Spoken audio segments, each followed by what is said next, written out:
this guy. It was just one. Yeah. So anyway, I noticed you changed it to somewhere. I did what? You put it in there somewhere. In the, you mean in the Yeah. birds of the checklist? Yeah. Well, it was in there as hypothetical before. Oh, it was.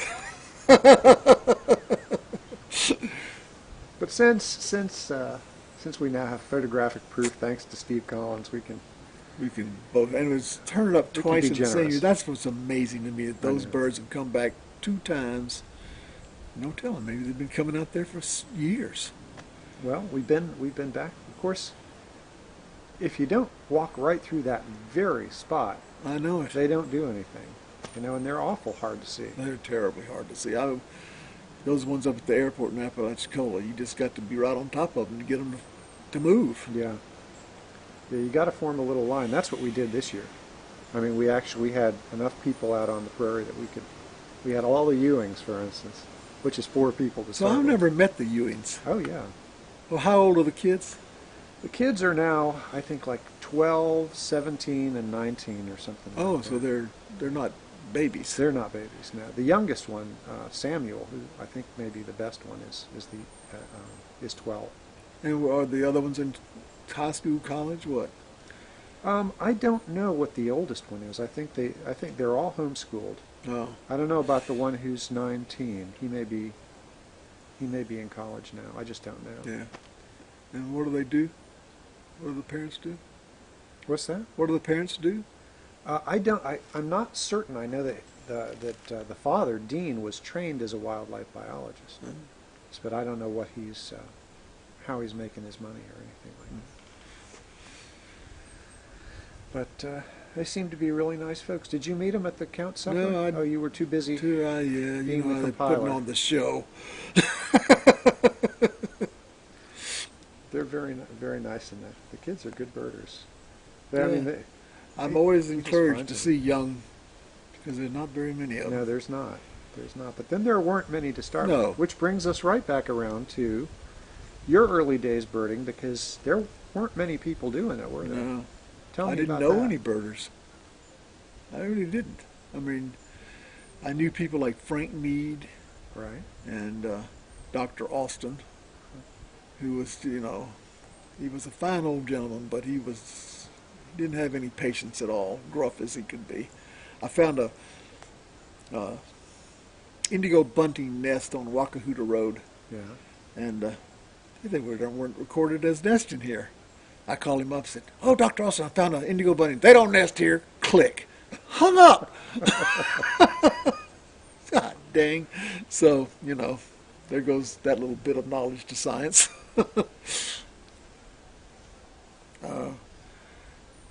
Then about let's see. Must have been 60. After I was married, I got back involved with Audubon, and met Bob and Jimmy Horner Right. and the Colemans and Richard Gilliland, Right. Yeah. and shortly after that the Connors showed into the thing. I met Steve Nesbitt, Right. and Yeah. Steve got here in what, 70 or 71, something like that. 72, I think. Okay. I'm not really sure exactly. I was out on the prairie. I finally had gotten permission to go on the prairie anytime I wanted to, except they didn't tell anybody. Yeah. So every time I'd go out there, this guy named Junior would come flying out there to run me off.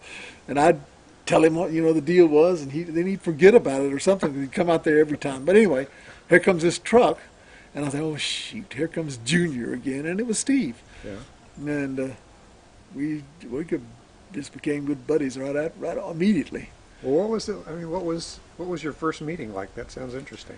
We were just, I was out there birding, and he came and started asking me questions about, cranes and all that kind of stuff. I don't remember what time of year it was. It must have been in the winter, though. I wouldn't have been out there in the summer. Because there weren't as many cranes there as there were now, were there? There were cranes, but not the big pile that we have now. I don't know why they weren't there, because it was pasture. Most of it was pasture in those days.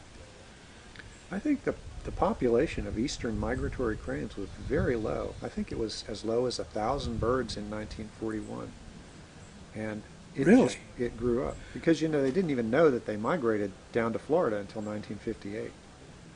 That was news to everybody. Really? Yeah, I you go didn't back and realize you that. look at Because I don't owls. remember as a kid. I don't remember them flying over. Yeah. No, they just Yeah. didn't do it. Well, there you go. Yep. So I don't know. But he came down here specific. I mean, he got a job with the Game Commission, but to work on cranes. Yeah. But they didn't. It wasn't stated that he was the crane biologist. But That was the understanding. yeah. So, well, you know who he is, right? Oh, he's the grandson of the guy who founded Fish the and U.S. Wildlife. Fish and Wildlife Service. Exactly. Well, Ira he didn't. Gabrielson. He was the first guy. Yeah, the first director, Ira Gabrielson. Right. And we met. We went to a plot in Texas called the Gabrielson plot. Steve didn't even know about it. I said, Steve, this is named after your grandfather. It is? Yeah, well, that's what the little sign said. Interesting. Very interesting.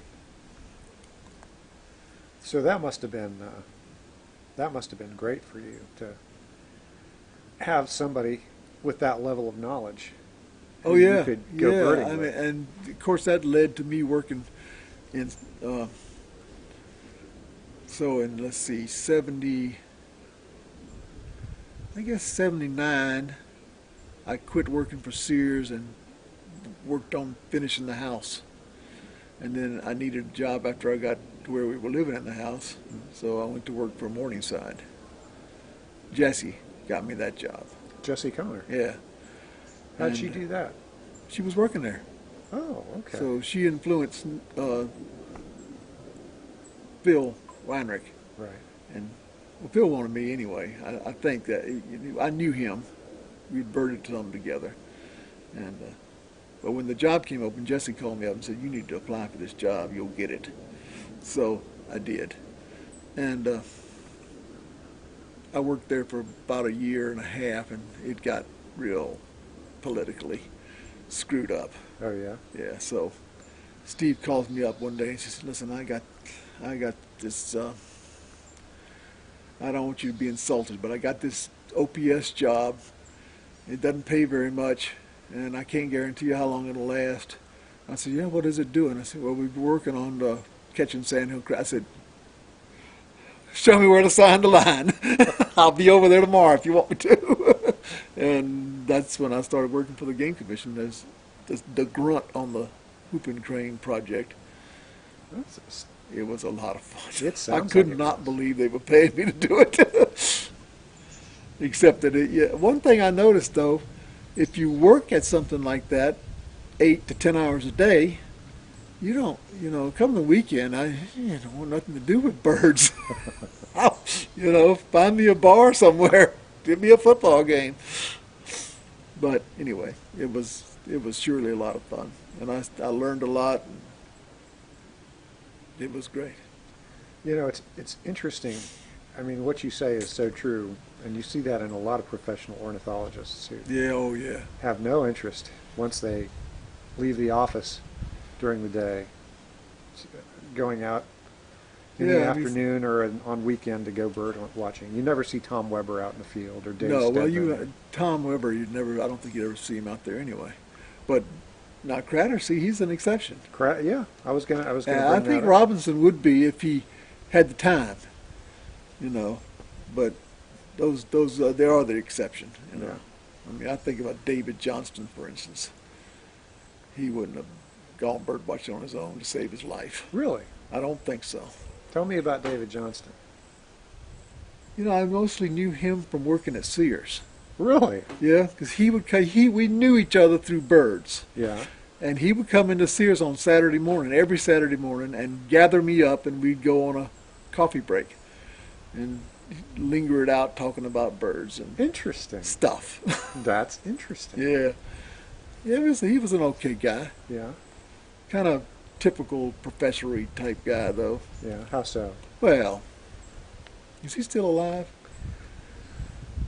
I'm not sure he is. I'm not sure he is. He had a stroke, and I haven't heard a thing Yeah. from him in a long time. last time I saw him, I had dinner with him over at his house in Cedar Key, and he was doing fine then. Yeah. But that was 5 years ago. He was doing fine, but he was old. Yeah. So I'd kind of lost touch with him. And I was over there doing an art show one time, and all of a sudden there he was. Well, what are you doing here? She said, well, my wife's doing the art show. And his wife was an artist, and she designed the T-shirts for the show. Really? Yeah. So. Well, he had moved up to Virginia. Yeah. Well, he'd move up there for work. I mean, he got a job at UVA, didn't he? I don't know if it was UVA. Or but maybe it was some... Virginia Tech, because he worked on chickadees. Yeah. The chickadee problem. So. And he ended up writing the ABA Birder's Guide to Virginia. Really? Yeah. Oh, I didn't know that. I don't think he did a very good job. No. He wrote that Cedar Key thing, and it was horrible. Nope. Yeah.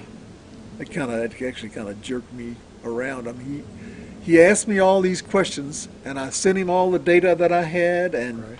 and he put the list out, and I looked at it and suggested changes and stuff like that. And then, was I mentioned at all Really? in the credits? No, but he mentioned Bob Wallace, and I asked Bob, I said, what'd you do? Well, he just called me up, and I told him a couple of things. Yeah, I don't know, man. That's kind of, I think by that time a little bit of old fartism had set in. Well, I told you about the examination that he gave to Mike's in my book. We have that little section on Cedar Key. Uh-huh.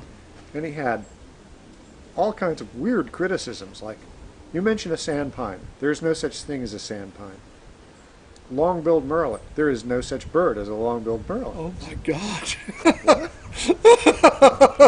Yeah, see, I think senility had gripped him by the Maybe. throat Maybe about just a that little point. Maybe just a little.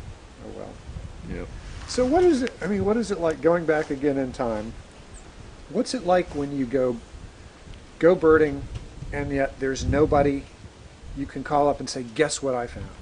It was tough, and the truth of the matter is, when I was that age, that was the age of girls and Right. machoism and all that kind of stuff. I had a horse, for gosh sakes. I was a cowboy, Wow. So I had to hide your binocular move, where you kept it around your neck, but you could do like that. People would know you were bird watching. Because it was, it was sort of the Wally Cox syndrome Yeah. with Jane Hathaway and Wally Cox, and bird watching was not considered cool. Well, even after you got married, I guess Caroline Coleman was maybe around by then. Yeah, I mean, I don't know. I didn't know her when I got married, but shortly thereafterwards, because I remember. Let's see, Candy and I got married in '67, and must have been, we were still living in town, so it must have been somewhere 68, 69, somewhere Right. along there. Bob called me up and said, John, we'd like to take you and Candy out to lunch. I said, yeah, what for? He said, well, we have some matters we need to discuss with you. And I had been working with Audubon as the film chairman. Oh, right. Yeah. Right. That's So right. I said, oh, God, what's going on? Have I done something wrong? I didn't know what was going on. And they said, no, we want you to consider being on the board. That was the whole thing, was all was about it. that, yeah. So anyway, they were around in that era. So why they just didn't ask me outright, I don't know. But they were proper, Well, you got a free lunch out of it. Yeah, it was good too. Yeah, that Audubon thing was very cool. The Audubon film series. I remember that, just barely.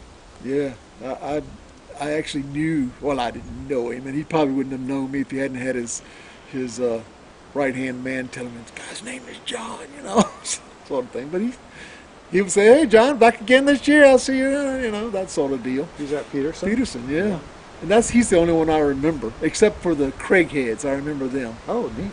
Yeah, They came and talked? They came a couple of times. Yeah. Oh, that's neat.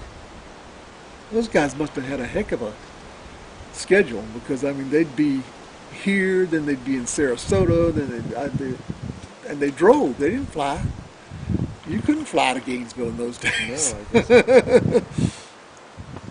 He had some beautiful films, though. God, I'll bet he did. Oh, he did. They were fabulous. And They were what, out in Montana or someplace, weren't the they? Craigheads. Yeah, I'm talking about Peterson. Oh, Peterson. Okay. Yeah, he did some of his Antarctic. His Antarctic film was just spectacular, and so was his African ones. You know, 'cause you go to Africa, they don't show the birds too much.